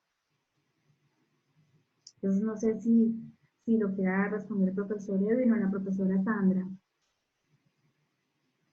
Bueno, en ese caso hay que tener en cuenta que la memoria a corto plazo es diferente a la memoria a largo plazo, ¿sí? Hay varias teorías para abordar la memoria y los sistemas de la memoria. Hay una que nos dice que hay una memoria implícita, que es esa memoria a corto plazo, que algunos dicen que hay una memoria a corto plazo y una memoria operativa y otros autores nos dicen que es la misma, que es la que me permite retener información para cumplir metas a corto plazo y es vital para que se dé el proceso de aprendizaje, ¿sí? Entonces, cuando se da ese tipo de tareas, hay estrategias muy sencillas como trabajar tareas que impliquen el span de memoria o la capacidad de memoria de trabajo. Retener cifras numéricas, aprenderse números de teléfonos, memorizar direcciones, ¿sí? Retener información a corto plazo. Entonces, si vamos a mercar, se nos quedó la lista, ayúdame a recordar qué era lo que teníamos que comprar, recordar rutinas diarias. Todo ese tipo de estrategias que son muy básicas nos van a permitir trabajar la memoria de trabajo, ¿sí? Ya cuando hablamos de una memoria episódica, hablamos de una memoria a largo plazo. ¿Qué quiere decir eso? Cumplí una meta, pero hay cierto tipo de eventos de mi vida que se mantienen, ¿sí? Y están almacenados y van a ser recuperados cada vez que yo los necesite. La memoria a largo plazo tiene 3 subsistemas, que es la memoria semántica, que me permite retener información, mantener conceptos. La memoria procedimental, que me permite retener procedimientos de forma automática o de forma consciente. Y la memoria episódica, que me permite recordar eventos o episodios que fueron significativos, ¿sí? Para trabajar la memoria procedimental, pues vital, actividades de la vida diaria como cocinar, lavar el auto, arreglar algo que se dañó en la casa, ¿sí? Que requieran procedimientos. Y para trabajar la memoria episódica hay una técnica que se usa mucho desde la teoría del brain training, que es entrenamiento cognitivo, y es la rememoración. Entonces, uno puede rememorar o trabajar esas situaciones que fueron vitales para la vida de la persona. Por ejemplo, papá, ¿cómo te conociste con mi mamá? Cuéntame esa historia. Quiero escucharlo, ¿sí? Otro tipo de actividades puede ser a través del álbum de fotos. Si antes se usaba un álbum físico, ahora todo es digital. No, vamos a ver las fotos, recordemos, formemos una historia de la familia, qué pasó aquí, cuéntame, quién estaba ese día, ¿sí? El día del matrimonio, el día del grado, el día de un funeral también puede ser. Entonces, hay que tener claridad en qué sistema de la memoria es el que yo voy a estimular y cómo lo voy a estimular, porque las actividades cambian, ¿sí? Muchas veces nosotros pensamos memoria y para nosotros la memoria todo va en un mismo saco, pero hay que tener en cuenta que la memoria por sí sola tiene diferentes subsistemas, diferentes subprocesos.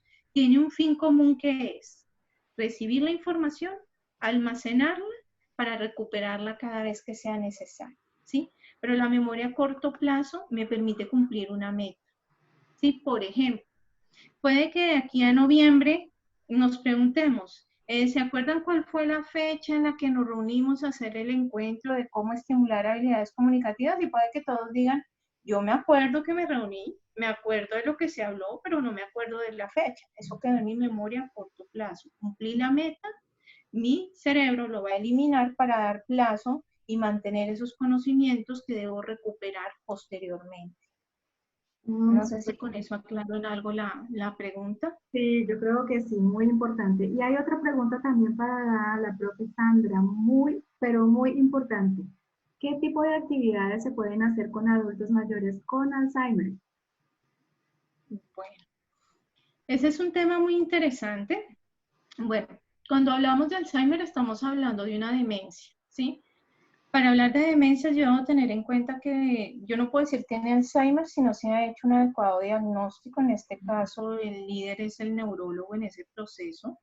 Se hace con base en estudios imagenológicos, en estudios paraclínicos, ¿sí? Incluso se analiza a través de estudios genéticos. Cuando hay un Alzheimer, hay que tener en cuenta por qué fase está pasando la persona. El Alzheimer se ha descrito principalmente con 7 fases, ¿sí? O 7 características conductuales que puede tener una persona.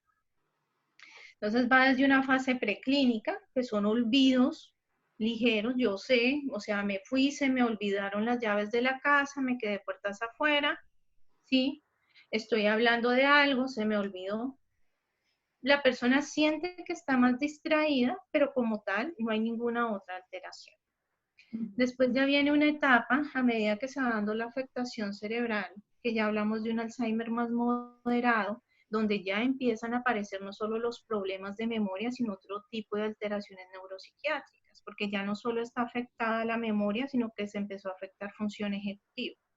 Entonces aquí que vemos que el usuario puede mostrarse irascible, puede mostrarse con baja flexibilidad mental, puede mostrarse desinhibido, puede empezar con pequeños robos, insinuaciones, coprolalia, ¿sí? Y después ya viene una fase severa, donde la enfermedad ya está bastante avanzada, donde puede pasar desde un mutismo, donde no hay una interacción con el medio, ¿sí? A estar postrado en cama. Entonces, ¿qué pasa? A medida que se va dando esa alteración, se va cambiando el perfil lingüístico y cognitivo de ese usuario. Sí se sabe que la terapia cognitiva ayuda, antes se hablaba solo de terapia farmacológica, se sabe que la terapia cognitiva como tal ayuda a frenar el avance de la enfermedad, no lo detiene, pero sí ayuda a que sea más lento, ¿sí? Entonces, en ese sentido, lo primero es identificar en qué fase de alteración está ese usuario. Hay varias escalas, como la escala Blessed y la CDR para detección de la demencia, que nos permite, o la FAS, que son 3 escalas muy sencillitas, observacionales, que nos permiten determinar en qué fase de alteración cognitiva está ese usuario. Entonces, por ejemplo, si es una fase preclínica, es muy importante trabajar todo lo que sea memoria a corto plazo, ¿sí? Después, si ya hablamos de una fase moderada, empezar a trabajar y tratar de mantener esa memoria a corto plazo, pero también entrar a trabajar esa memoria a largo plazo, principalmente la episódica y la procedimental. Y en las últimas etapas ya trabajar todo tipo de actividades que me permitan que esa persona tenga una interacción mínima para expresar necesidades comunicativas básicas. Pues considero que como tal van a variar las actividades dependiendo de ese grado de alteración, de esos comportamientos neuropsiquiátricos que acompañan la alteración lingüística y cognitiva. Y, por ejemplo, los juegos de mesa, ¿se recomiendan o no se recomiendan? Porque ahí aparecería un punto muy importante que es la tolerancia y la frustración. O sea, cómo hacer para evitar caer en algunas actividades que le generen frustración a la persona y como que se dé cuenta que se le olvidó, que lo hizo mal y tenerle paciencia y no estar diciendo, oye, lo hiciste mal, oye, se te olvidó, pero ya me lo has dicho 3 veces, o sea, como evitar ese tipo de conductas que pueden afectar negativamente la habilidad emocional. Sí, en ese sentido es muy importante que en las primeras etapas, antes de que se presente algo que se llama anasognosia, y es que la persona pierde la conciencia de sus dificultades, vamos a tener un adulto muy vulnerable a nivel emocional, con una labilidad emocional muy alta, que va a pasar del llanto a la risa fácilmente. ¿Y por qué se da? Porque está siendo consciente de que está perdiendo su capacidad funcional y está perdiendo sus habilidades. Entonces, los juegos de mesa sí son recomendados, sí te sirven, pero debes tener la habilidad suficiente para no llegar a frustrar al usuario. Si ves que no lo está haciendo bien, puedes indicarle de formas muy suaves, listo, mira, moviste la ficha, vamos a contar, vamos a moverla hasta acá. Entonces yo puedo convertirme en esa persona que le ayude y le medie para que no sean tan evidentes las dificultades. Claro, pero Mucho también de cuidado los con eso. gustos del usuario. Si nunca en su vida le han gustado los juegos de mesa, no son recomendables. Perfecto, claro. Bueno, creo que todas estas cosas nos han quedado muy claras.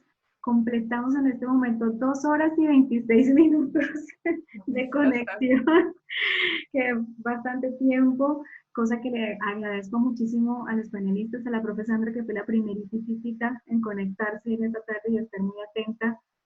Muchísimas gracias por compartirnos su experiencia y su conocimiento. Gracias también a todas las personas que se conectaron a lo largo y ancho del país. Liliana dice muchas gracias. Laura Casas, sí, estoy de acuerdo porque se respondieron sus inquietudes. Bueno, este fue un primer intento de comunicarnos entre nosotros para hablar de estos temas tan importantes. Próximamente vamos a hacer un segundo intento en donde abordemos otra área diferente de la fonoaudiología y podamos estar dando respuestas a la población o a los intereses que nosotros como fonoaudiólogos podemos identificar en la población y que puedan ser de gran ayuda en este momento de cuarentena, de aislamiento preventivo, que es una situación excepcional, que es muy compleja para todos y que les queremos decir que no se sientan ustedes como los únicos que tienen un problema con el aislamiento preventivo. No es una situación normal para el ser humano, de tal manera que es aquí donde tenemos que salir nosotros al rescate, a la ayuda con estas estrategias, explicándoles a ustedes definiciones y demás cosas. Dice muchas gracias, que se repita pronto, gracias por la convocatoria. Bueno, próximamente de la misma manera como se enteraron de esta primera convocatoria, les estaremos indicando el horario, no sé si sea semanal, los sábados a esta hora, si les parezca bien la conexión, o si sea quizás un poco antes, en donde toquemos temas diferentes. Muchas gracias a todos por la participación, a los profesores, expositores, mil gracias, y a comunicarnos mejor con audiología al rescate, lavado de manos, quedémonos en casita, todos los cuidados, y bueno, muchas gracias a todos por la participación, feliz tarde para todos.